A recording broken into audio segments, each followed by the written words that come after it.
Hello, everyone, and welcome to yet another EduMatch launch. Tonight, we have a very awesome, brand new EduMatch author. So we are so excited to welcome Dr. Nick Sutton. Thanks for coming by, Doc, and congratulations on your launch. We're so excited for you. How are you today? I couldn't be better. This is exciting. This is really exciting. I'm trying to think of a fancier word now that I'm a new author than exciting, but I am really excited. Thank you for having me be a part of this EduMatch family and just this opportunity. Oh, we are so happy to have you in our family, and just so excited to learn from you and to learn with you. And yeah, your book is awesome. I really had I was telling you before we went live, it's just been such a joy to work with you throughout this entire process. So we're going to go ahead and jump into a few questions just to get to know a little more about you and a little more about your book, your awesome book. And we also have some guests that will be popping in to say hello, and we have an author reading as well as some giveaways at the end. So that's kind of a little roadmap for where we'll be over the next half hour or so. So we're going to go ahead and get it cracking with the very first question. So why is professional development such a passion for you? You know, it's been a little bit of a journey for me. I mean, when I first became a teacher and then a principal before I climbed to the role of a superintendent, like most superintendents, boy, when I was a principal, like SEL and advisories and building culture, I mean, that was my passion. That was my focus. That was definitely a core value. And it really became kind of like the experience of doing the doctorate that like, I kind of realized some things. When I initially started doing the research for my doctorate, I was convinced that there were instructional strategies that existed that would impact both student achievement and also correlate to a positive climate. And one of my favorite sayings that I've kind of realized is sometimes you find the answer to a question you never asked, because my entire experience during my dissertation kind of made me realize that there is no such thing as an instructional strategy that really enhances a positive climate and student achievement. And so kind of really looking at, okay, how can I improve student achievement really became kind of this passion of mine over the last couple of years. And so it's professional development. Quality professional development that improves instruction is the way that you improve kids' lives. It's the way that you improve a school. It's the way that you improve educators. And that's really why it's just become something that I find myself just really, really enjoying and just kind of almost obsessing about. Wow, totally. Yeah, I love what you said about how we can impact student achievement and also create like the positive climate for our schools. So that is just so on point and so impactful. So speaking of impact, we'll go to the second question here. So why do you think that some professional development never has an impact it was meant to? I think because in some ways you have to build the foundation before you build the house. And what I mean by that is you sometimes interact with educators and school districts that are well-meaning and wonderful, but they might not have a solid curriculum. They might have confusion that a resource is a piece of curriculum. They might not really have a culture where you're really looking at the research that's out there on how best to impact kids through instruction. And so I think it's one of those things where I experienced it, and I think everybody else has at some point, that there's nothing more disheartening than some sort of school improvement day when somebody walks out of there and goes, none of that applied to me at all. And I can remember experiencing that, or even kind of getting that feedback as an administrator. And so it's like, you really have to really make sure that you have a focus on how can you improve instruction, because that is the only way that you can give an experience to a building staff that whether you teach pre-K or 12th grade calculus, instruction applies to you. That is the universal language. And that is why sometimes I don't think professional development has the impact that it should. It's not based on instruction. I hear you on that. And I love what you were saying also about the relevance behind it, you know, how it needs to be relevant, and people need to feel like they get something out of it. Absolutely. Yeah, that is so true. That is so true. All right. So we have a couple of guests that are here. So we're just going to call an audible and bring them in a little earlier. But the very first one that we have here is Barb. So welcome, Barb. How are you today? Great. Thanks for having me. How are you? Yeah, doing great. Thanks. Doing great. It's so fantastic to have you here. So if you could please introduce yourself and just how do you know Nick? Well, my name's Barb Baker, and I've been an educator for now 23 years. I met Nick before he was even an administrator, years and years ago when he was teaching. He signed up to do some summer school and was working on his first Type 75, his admin back then. That's kind of how we met. And then what's interesting is that kind of came back around and he was my administrator for a few years. And then we just sort of kept in touch as he's progressed on. But I've taught various different subjects and grade levels throughout my career. And so we've kind of just, our paths have kind of connected at different times, I guess, throughout the journey. Similar core values. Absolutely. Yes, absolutely. Yeah, good people attract good people. So absolutely. So that's fantastic. So what was like your main takeaway from the book? Oh my gosh, there were so many. I felt like it resonated with me in a number of different ways throughout each section. It was like I was able to connect. One of the things that I was just thinking about as I think about the book was a section about being an educator is more than educating. And I believe it's toward the end of the book. And it kind of is talking about, you know, sometimes there's this balance between work and home and trying to find what is a healthy balance for you. But what's interesting though is that sometimes if you do spend so much more time at work, there's this like negative connotation about it. But if that's what you really love and that's your passion, then shouldn't it be like your own balance is saying that's what I really want to do. That's where I want to spend my time. That's where I choose to put my energy. And so I think that, you know, that one was just something that kind of stood out. But there were so many things that along the way as I read it that I felt like, ooh, aha moments, or I can think back to a situation like this in my own career and kind of, you know, have it be impactful in different ways along the way. Mm-hmm. Totally. And I love that balance part that you talked about. Like balance is different for each person, you know? And yeah, that's just a fantastic part of the book that I enjoyed as well. So what would you like to say to Nick on his big day today? Aw. I'm just proud of him and so excited that he asked me to do this. And I look forward to seeing what else he's going to do with the rest of his career, as well as any other books. And I just wish him the best. Oh, I appreciate you, Barb. I love you too. Thank you. Absolutely. Well, that is super cool. We really want to thank you so much for taking time out and coming on today on the launch to wish Nick well. And you know, we really appreciate having you here. So thank you so much for coming.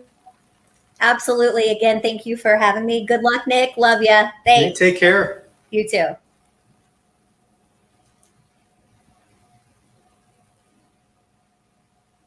I think I might have a little bit of I think that my internet had a little glitch. No so worries. My apologies. Hey, in this whole new world of Zoom and video calls, we're all used to it, so no worries. Oh, totally. Well, thank you so much. Absolutely. All right. So it was great to hear from Barb. You also have another special guest here, Matt, and we're going to hear from him in just a little bit.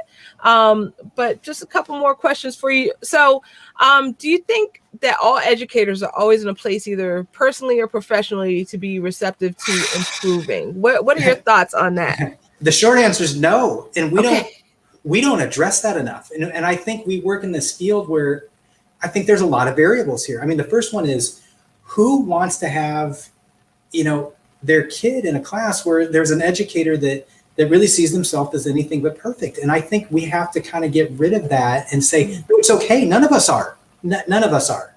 And I think the part in some ways that I even realized this to a further extent is once I become an administrator, I was like, I had these times where it's like, why is this one person resisting this? Mm-hmm. And for a while I used to think maybe they're just a negative, unenlightened person, but then it's like, wow, they just might not be in a place personally to be receptive to improving. And I think maybe some of this comes with time and firsthand experience, but it's like, I've been at places in my life personally where the last thing I wanted to do was improve professionally. So I think before you really kind of dive in and build professional development and lead it and try to be a person that impacts and improves a school, you have to at least acknowledge, do you have a culture and climate where people feel safe enough where they can really kind of address it and seek that help in whatever way they need to, where it's like, look, I'm not at my best personally right now. Mm-hmm. And I just think this is something where it's like, we need to have this culture not only in each building, but we need to have this in our field. Because I don't know if it's kind of universally there. And I think it's a variable that really affects a lot of professional development. Yeah, I would definitely agree. Just that self-knowledge and what you said, safety as well. Like that is huge in terms of the climate of the school, so that people could be authentic and transparent. Then that is such a great point that you made right there. So absolutely. And I see that Melody pulled up the great comment that you made about do you have a culture and climate where people feel safe to say, I don't feel at my best right now. That and that's real talk. We've had a crazy year. So, that's definitely been on a lot of folks' minds. So, okay. So I know that Barb was mentioned a part of your book where you talked about balance. So that kind of leads us into our next question. Where do you think that the balance is for improving an educational setting instructionally and culturally? I think you really have to see it as two different entities. I used to be the biggest proponent that there would be all these correlational improvements. If you did one thing, well, that's going to magically make everything else better. Because I used to think that about a positive culture and climate. And so I really want to stress, I'm as big of a proponent, fan of building a positive culture and climate as everybody or as anybody you'll ever meet. But I've just learned, and the research I've done and the research that I've been involved with all supports that if you just have a positive culture, it doesn't magically make instruction and student achievement improve.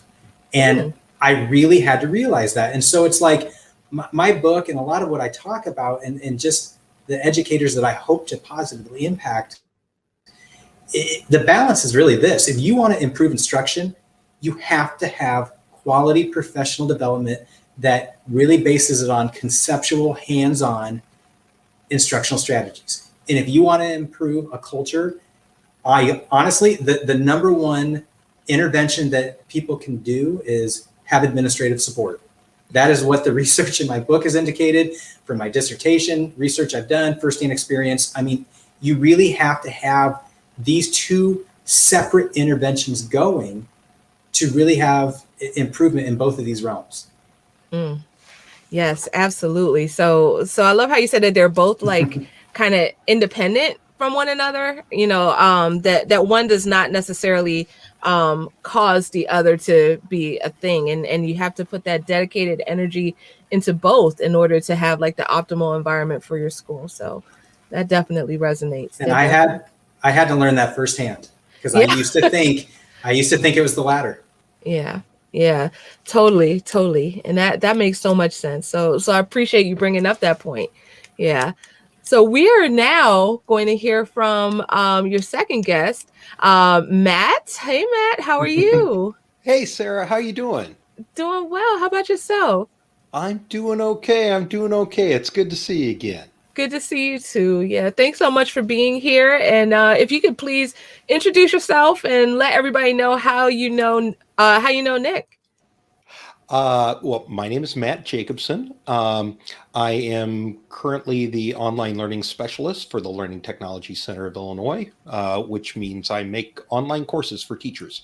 But prior to that, I was fortunate enough to work with Nick in a couple different stages of his career. I was a professional learning coordinator in a district where Nick was teaching, actually, in the classroom, first of all, and I helped coordinate some mentoring services and things like that. But I also have my hand in the technology realm as well. And Nick was making blogs and websites for his team and things like that.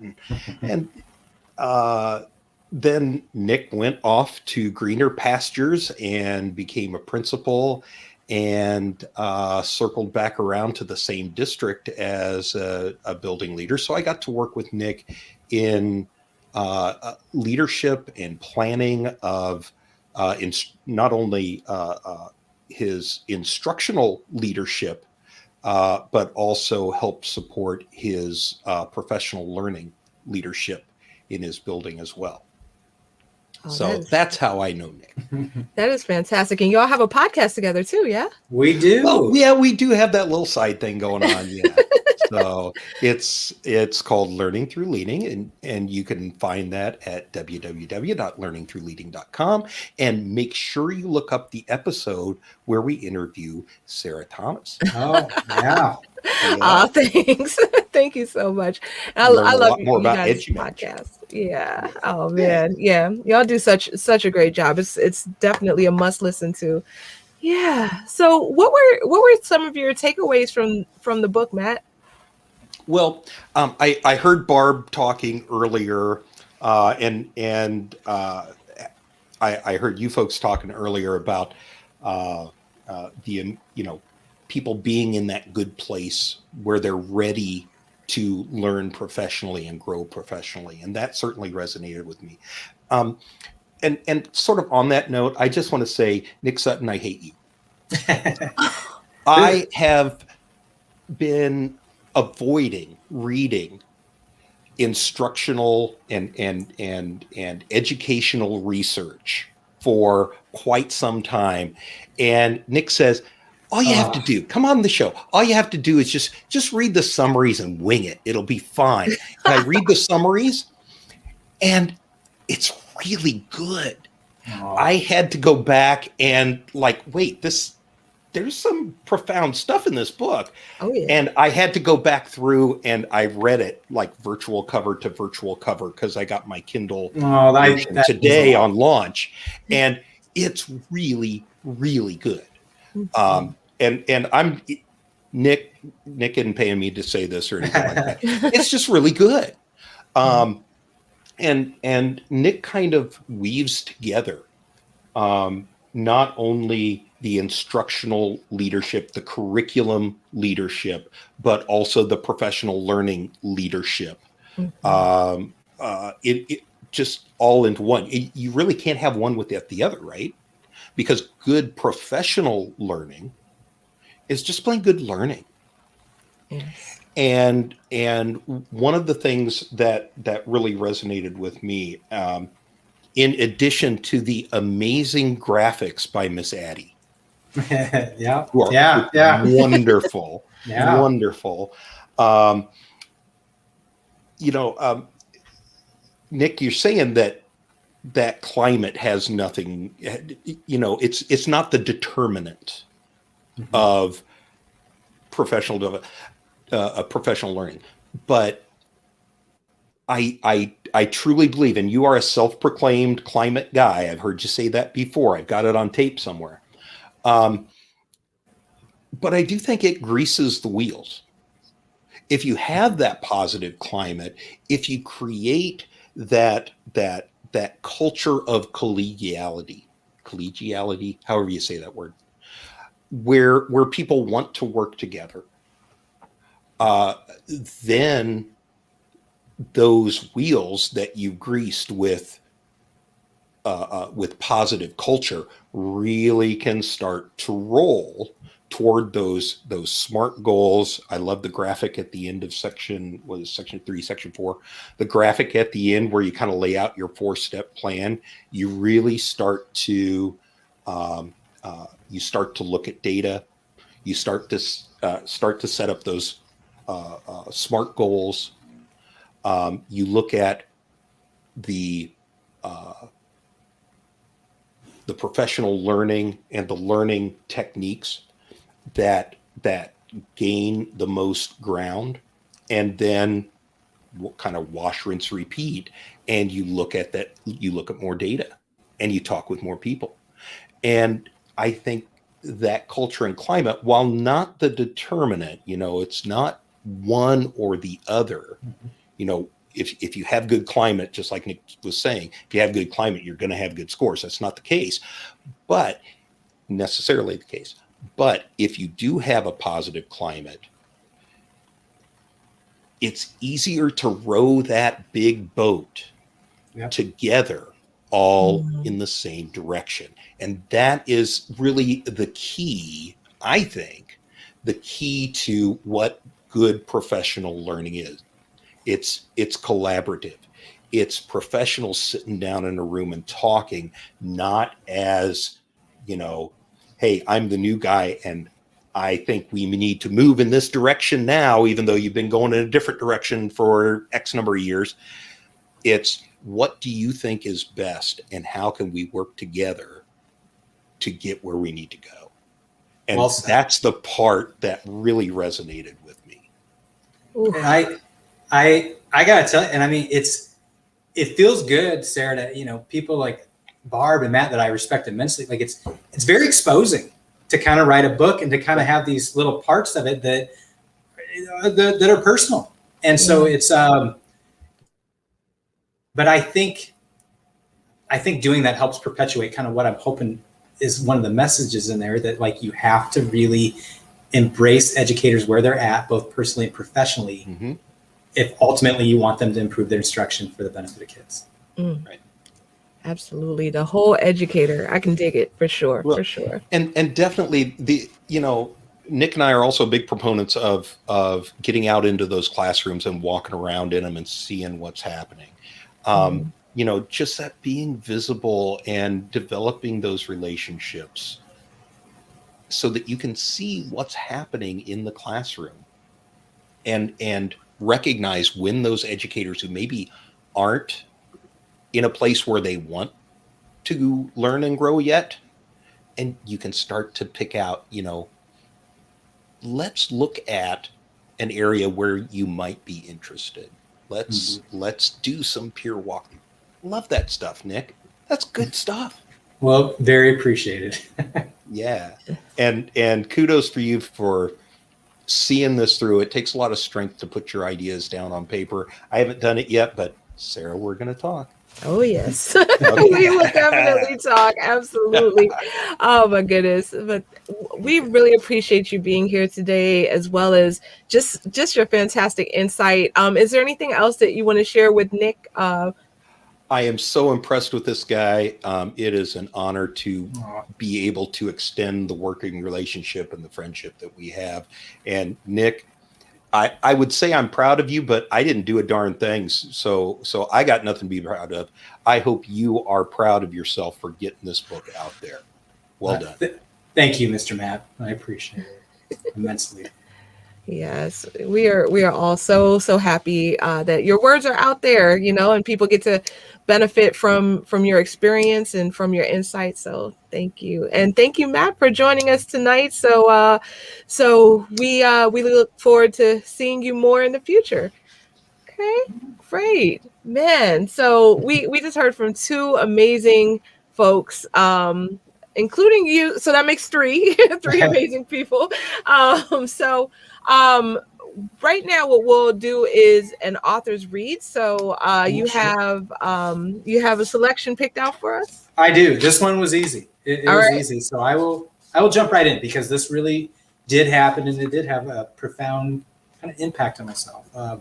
Years ago, I took my two daughters to a large cheerleading competition. And if there's any other parents out there that have ever been to an event like this, they know how large some of these events truly are.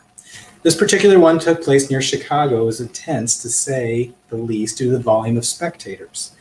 While there was a lot of wonderful memories during this weekend event, one experience has been burned in my mind, was certainly not positive, but as I continue to reflect on this day now years later, it was not necessarily a negative event either.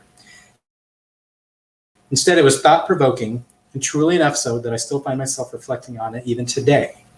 When traveling home, we were in a large enough area near the suburbs of Chicago that there were people everywhere, and the volume of cars only seemed to increase as we neared the highway. As we approached the last set of stoplights, right before the entrance to the on-ramp to the side of the road, there was an individual holding a sign that indicated that he was homeless and he was asking for money. As I instinctively noticed the individual right away, I wasn't sure how my two young children were going to react. At the time, my oldest was about 7 years old, putting it right at the correct age to have questions, but also not entirely able to understand the predicament that the poor person along the road had found himself in. What does homeless mean? My daughter asked. I can still remember that my child asked me this in a manner and tone that I'll never forget, but also with a level of confused innocence that made this instance for me a memory that will remain. I went on to explain that some individuals simply aren't born with privileges, as some of us are, and sometimes individuals have horrible and unfortunate things happen to them that contribute to a difficult situation. Basically, I stumbled through the standard answer that I think most would imagine an unexpecting parent to give when tasked to answer a question of this potential scope and magnitude. While many of the specific details of the experience now lost upon me, the one takeaway I do recall was the concluding comment I made at the end that was something I was initially quite satisfied with. This is really unfortunate that this person is in this situation. It's too bad, and this should really make us feel appreciative of all that we have. Now, at first, I'm presuming that individuals out there are reading this, maybe wondering what is wrong with the response I gave. Perhaps many are even now becoming curious, where am I going with this? Because this comment could be very similar to what they would make themselves if in a similar situation. I felt pretty content with how I handled this too initially. And essentially what I go on to kind of talk about is I just let my daughter know I thought it was too bad. I didn't actually do anything. I didn't do anything to help this gentleman's predicament, and I certainly didn't do anything to help homeless individuals as a whole. And the connection I make to that is I just think there's a lot of us in society, educators included, where if we see an issue, a challenge, or a problem, we think it's enough to just kind of say, that's too bad.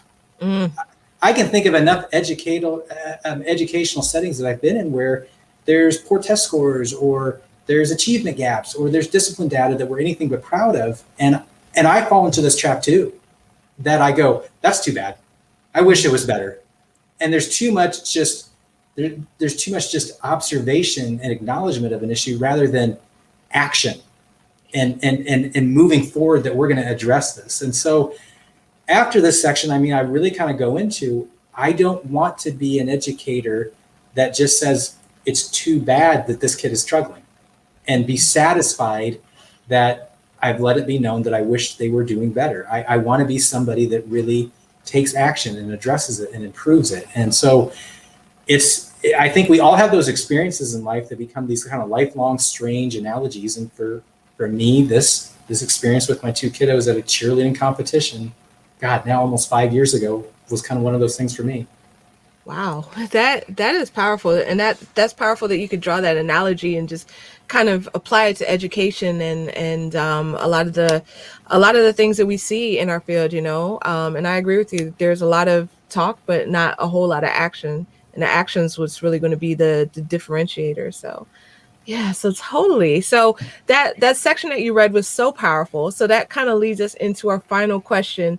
For where can someone get more information about a potential book study for your new release? www.learningthroughleading.com. That is obviously where our podcast is housed at, as well as information about my co-host and I. But soon you're going to be seeing a section where it's not only if you are interested in buying the book or learning about myself, this will be where if you want to reach out, you're interested in some sort of book study, interested in some sort of consulting agreement, or anything else that is ultimately just about networking and interacting, meeting new educators, and we all improve, that would be the place to find that. And that opportunity on that website is coming soon. Nice. We can't wait. So learningthroughleading.com. So everybody check that out. And also, if you want to check out the book, then you can find more information on that site. And you can also find it on Amazon. You can find it on Barnes & Noble. You can find it on our EduMatch website at edumatch-publishing.myshopify.com, or even better, just go to edumatchpublishing.com and click on the store, or and then you'll be able to see the book in the new release category. So also, Melody pointed out before we went on air that this book is #1 new release in the aims and objectives category on Amazon. So congratulations for that as well. Just super excited. And also congratulations to Addie. She did the illustrations in the book. Yeah. Shout out to my soon-to-be 12-year-old daughter, Addie Sutton, who is the illustrator of the pictures in there. So yeah, that was cool. That's very special to me. So I'm glad that worked out. Yeah, totally. Yeah, she has a bright future ahead of her as an illustrator. So definitely congratulations to you. Congratulations to her. Congratulations to the family. So we're once again very, very excited, and we want to thank you so much for joining us, Dr. Nick, and thank you to our guests. Thank you to Melody. Shout out, she's off camera right now. Yeah, so she's off camera right now. But definitely wanted to give her a shout out. Is it cool if she pops on? Oh, I love Melody. Absolutely. All right, cool. Melody, hey. Is it All for right. what I think it is? Yeah. Yeah. All right. Well, I wanted to sing. I love to sing whenever I'm live. So I wanted to sing a happy book birthday to you. So if you want to join in wherever you are, it's okay. We can't hear you singing. If you too want to join in, but happy birthday to you. Happy book birthday to you. Happy book birthday, Dr. Nick Sutton. Happy book birthday to you. Wow, that's great. Thank you. Yes. And my party hat is always here. But no, congratulations. And I just want to say that I have read most of your book. I think it's completely legit. Like on all, you talk about kind of the case. You build up that case for quality PD before you actually get to the specifics of how to do that. So, and it was completely 100%. I agree with it. And I'm glad that you put it out there. Congratulations. This takes a lot of work. It takes a lot of perseverance. And like you said, when you put your book out there, it's almost like it's almost like you have one of those naked dream moments where everybody you're just kind of like, oh my gosh. So yeah, you did it. Congratulations. Thank you.